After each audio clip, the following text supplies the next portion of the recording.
Voting of ballot paper for East Tripura Lok Sabha seat election has been going on at 38 Jolaibari Assembly constituency. There are a total of 543 ballot paper voters in 38 Jolaibari constituency. East Tripura Lok Sabha seat election is going to be held on 26 April. Ahead of the election, voting has been taken for polling officers, journalists and all the election duty holders through ballot papers voting. As such, the voting has started from Sunday. Ballot paper voting from 38 Jolaibari constituency was taken on Monday. There are a total of 543 ballot paper voters in 38 Jolaibari constituency. Among them, 456 voters has casted their vote on Tuesday, said SDM Abhinandan Baidia. আমাদের Santirbazar sub ডিভিশনে যে জুলাইবাড়িতে যে vote হবে এটা 38 assembly segment আছে, এটা তো vote হবে 26 তারিখ।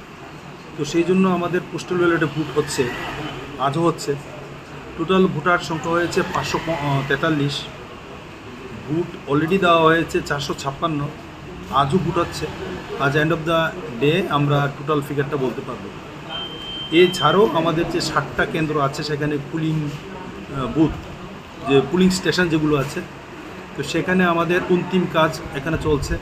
যেমন ওয়েবকাস্টিং ক্যামেরা ফিক্স করা বা বিভিন্ন জল কারেন্ট যে অন্তিম কাজগুলো বা শেড দেওয়া অন্তিম কাজগুলো হচ্ছে। এছাড়াও যেসব কাজ যে করার দরকার ইলেকশন হওয়ার জন্য আমরা সবগুলোই করছি। সব মাপকাঠিতেই আমরা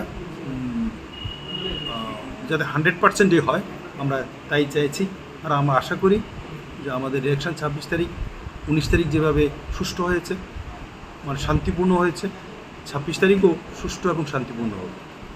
SDM Abhinandan Baidia further said that strong initiative will be taken to run the East Tripura Lok Sabha election smoothly, same as the West Tripura Lok Sabha seat election.